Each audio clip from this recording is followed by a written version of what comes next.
Hello guys, very pleasant morning to all of you. This is Avinash Yadav from Ananya Academy.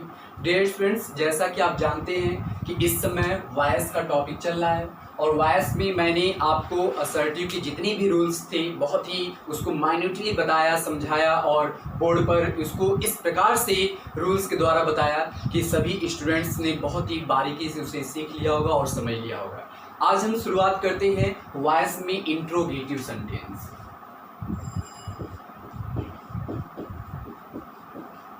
Interrogative sentence. Dear students, अगर voice की बात की जाए तो voice में interrogative sentence अपने आप में बहुत ही इम्पोर्टेंट रखता है, अपने आप में बहुत ही महत्वपूर्ण है और इसको हम बहुत ही बारीकी से देखेंगे, बारीकी से समझेंगे ताकि एक बार की वीडियो में आप इसे भली भांति समझ लें। अगर बात इंट्रोगेटिव की करें तो इसमें जो सबसे इम्पोर्टेंट रूल होता है वह होता है किसका? हु का। हु का मतलब कि किस प्रकार हम अगर किसी भी एक्टिव वॉइस की शुरुआत हु से होती है तो उसको हम पैसिव किस प्रकार बनाएंगे। फिर से एक बार बता दूं कि अगर एक्टिव वॉइस की शुरुआत हु से होती है तो उसे हम पैसिव वॉइस किस प्रकार कन्वर्ट करेंगे। और सबसे बड़ी बात, आपको मैं पहले भी जो वीडियोस बनाए मैंने उसमें मैंने बताया था कि आपके अगर टेंसेस की संख्या 3 होती है और इस 3 के कितने प्रकार होते हैं?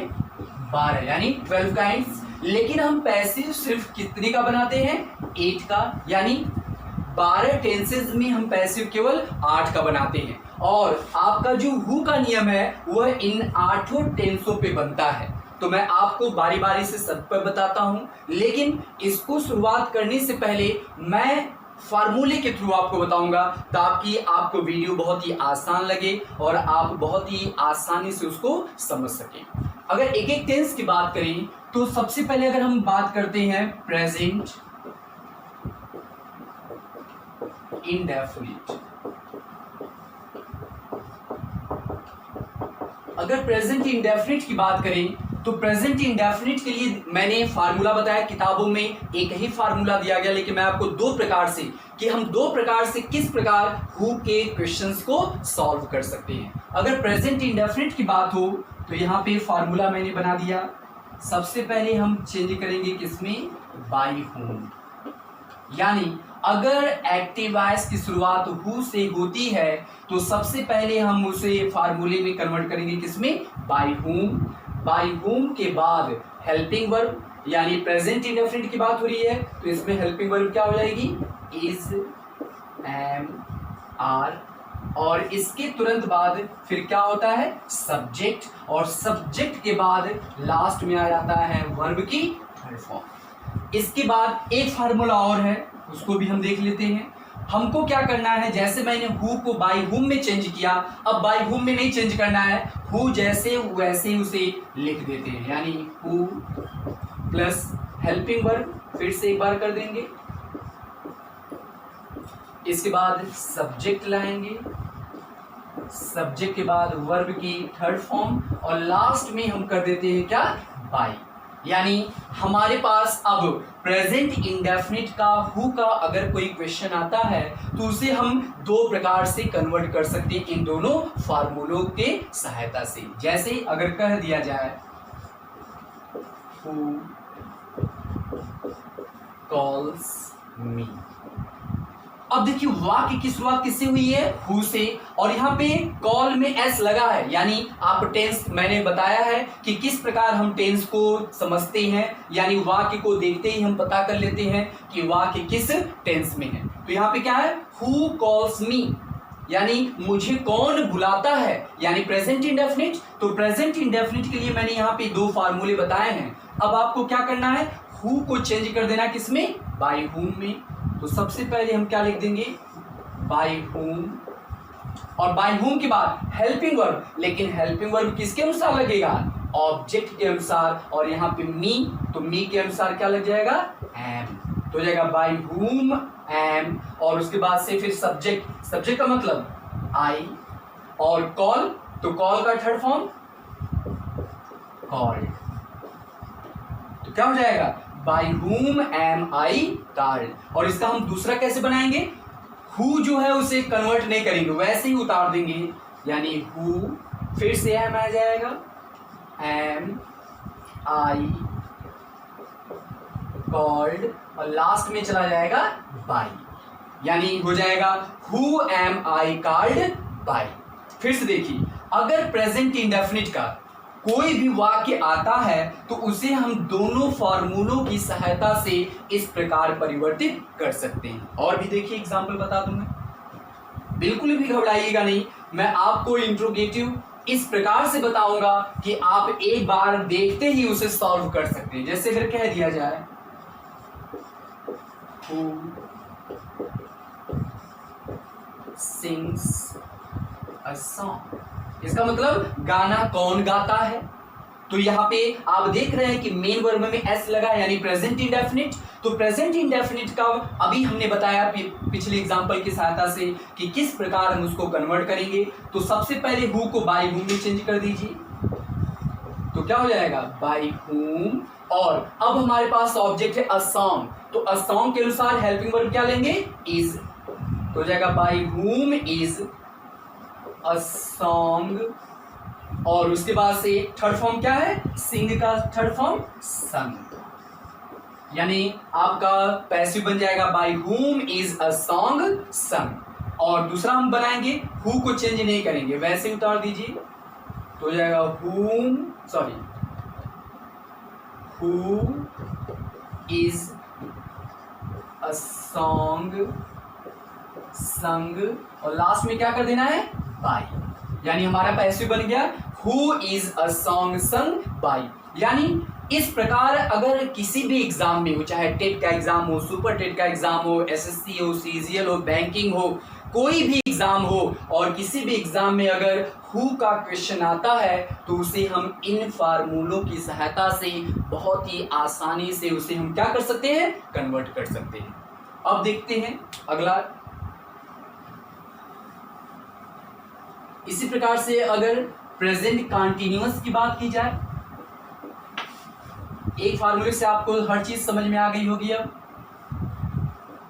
अगर यहाँ पे प्रेजेंट कंटीन्यूअस की बात की जाए तो प्रेजेंट कंटीन्यूअस में सेम फार्मूला होता है, बस थोड़ी सी चेंजिंग होती है, थोड़ा सा परिवर्तन।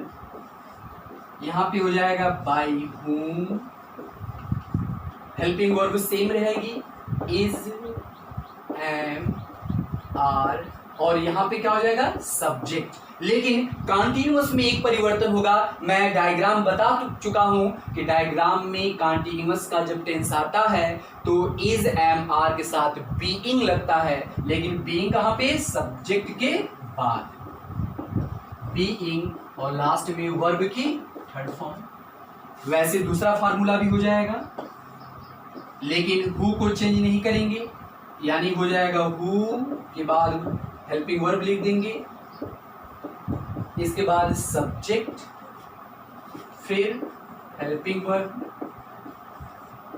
वर्ब की थर्ड फॉर्म, और लास्ट में क्या हो जाएगा बाय। चलिए कुछ एग्जांपल्स हम देख लेते हैं।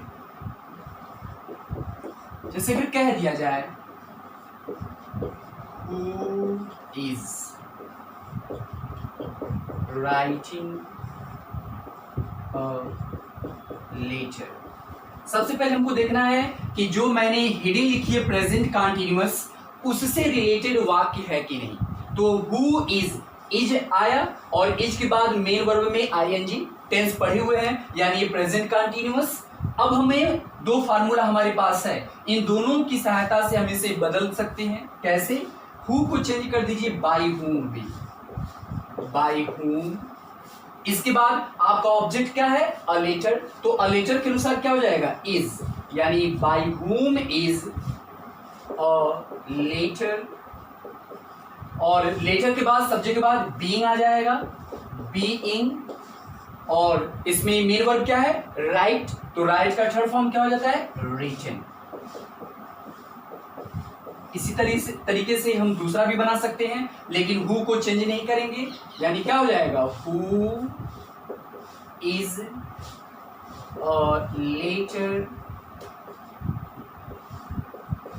बीइंग रिटन, और लास्ट में क्या हो जाएगा, बाय।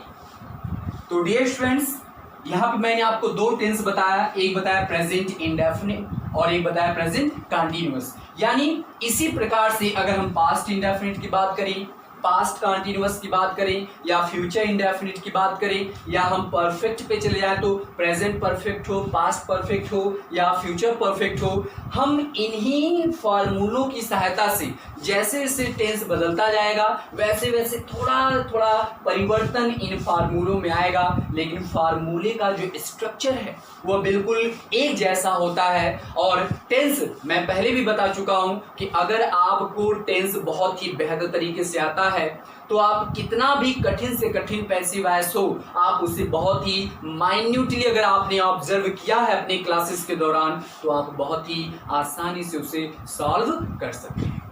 अब हम अगर आगे बात करते हैं, मैं सभी टेंस पे बताना आसान नहीं है क्योंकि समय का भी अभाव है, लेकिन सबसे बड़ी बात है कि हम कुछ ऐसे टेंसेस पे फोकस करते हैं जो हमारे लिए एग्जाम में बहुत ही यूजफुल है। हेडिंग आपकी चल रही है क्या, हु, यानी हु से अगर वाक्य की शुरुआत हो। अगर हम बात करते हैं जैसे present perfect, present perfect, present perfect अगर आपके वाक्य में कोई भी एग्जाम हो और किसी भी एग्जाम में अगर प्रेजेंट परफेक्ट का एक्टिव वॉइस आया हो तो जब हम उसे पैसिव में चेंज करेंगे तो वाक्य की शुरुआत किससे होगी, हु से। तो उसका फार्मूला मैंने बनाया, देखिए कैसे। सबसे पहले बाय हुम, बाय हुम के बाद प्रेजेंट परफेक्ट की हेल्पिंग वर्ब क्या होती है, आपको पता है, हैज या हैव। इसके बाद क्या आ जाएगा, सब्जेक्ट। लेकिन मैंने डायग्राम बताया है और डायग्राम के अनुसार अगर प्रेजेंट परफेक्ट है तो वहां पे हैज और हैव के साथ क्या लगता है, बीन। लेकिन बीन कहां पे आएगा, सब्जेक्ट के बाद। तो यहां पे हो जाएगा बीन और लास्ट में वर्ब की थर्ड फॉर्म। ऐसे हम दूसरा फार्मूला बना सकते हैं, यानी दूसरे फार्मूले में हु को बदलते नहीं है, वैसे उतार दीजिए तो क्या हो जाएगा, हु हेल्पिंग वर्ब हैज या हैव अकॉर्डिंग टू सब्जेक्ट, उसके बाद से सब्जेक्ट आ जाएगा, सब्जेक्ट के बाद बीन वर्ब की थर्ड फॉर्म और लास्ट में आ जाता है बाय। चलिए अब इन्हीं दोनों फार्मूलों पे हम एग्जाम्पल देख लेते हैं। अगर एग्जाम्पल कह दिया जाए, who has broken the twice, who has broken the twice मतलब अब हमको पहले देखना है कि यह जो वाक्य है वह प्रेजेंट परफेक्ट का है या नहीं है। नहीं तो आपने अगर जल्दीबाजी की तो आपका जो भी एग्जाम्पल होगा सब रॉन्ग हो जाएगा। तो सबसे पहले हमारे पास हेल्पिंग वर्ब हैज और हैज के बाद वर्ब की थर्ड फॉर्म। तो हैज और वर्ब की थर्ड फॉर्म किस टेंस में होता है, प्रेजेंट परफेक्ट, यानी वाक्य सही है। तो इसका हम बनाएंगे कैसे पैसिव वॉइस, दो फार्मूला हमारे पास हैं। सबसे पहले हु को चेंज करेंगे इसमें बाय हुम। अब हमारे पास ऑब्जेक्ट क्या है, द ट्वाइस, यानी यह सिंगुलर नहीं है, प्लूरल नंबर है। तो यहाँ पे हैज और हैव में से क्या लगेगा, हैव। हैव के बाद क्या हो जाएगा, द ट्वाइस। और ट्वाइस के बाद जैसा कि मैंने लिखा है बीन, और बीन के बाद सबसे आसान बात इसमें एक होती है कि थर्ड फॉर्म ऑलरेडी दिया होता है, बस उसे उतार देते हैं। यहाँ पे हो जाएगा ब्रोकन। वैसे दूसरा भी हम बना सकते हैं जिसमें हु को बदलना नहीं है। तो सबसे पहले क्या हो जाएगा, हु हैव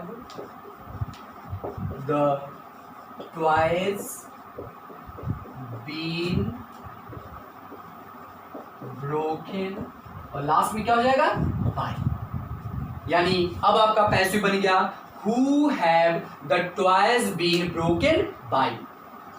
डियर स्टूडेंट्स, मैं आशा करता हूं और विश्वास करता हूं कि आज मैंने जो भी आपको बताया, क्यों, क्योंकि आज हमने शुरुआत की इंट्रोगेटिव सेंटेंस, और इंट्रोगेटिव सेंटेंस का जो माइलस्टोन है, सबसे जो इंपॉर्टेंट टॉपिक है या कह लीजिए जो रूल है वो क्या है, हु। और मैं पहले भी बता चुका हूं कि 12 टेंसेज में जो पैसिव बनता है वो केवल 8 टेंस का बनता है, और 8 टेंस को हम ऐसे फार्मूले को निजात करके बहुत ही आसानी से उसे पैसिव वॉइस में कन्वर्ट कर सकते हैं। और इसी उम्मीद और इसी विश्वास के साथ कि जब मैं आपको कोई भी वीडियो दूं, जब मैं कोई भी टॉपिक पढ़ाऊं, तो आप उसे बहुत ही माइन्यूटली अपने कॉपी पर, अपने नोट्स पे आप उसे पॉइंट आउट कर रहे होंगे। और पॉइंट आउट करना इसलिए भी जरूरी है कि जितने भी रूल्स मैं बता रहा हूं, they are very important for any examination points of view. So आपसे इसी उम्मीद के साथ कि आप अपने जीवन में लगातार उन्नति करते रहेंगे। Thank you so much.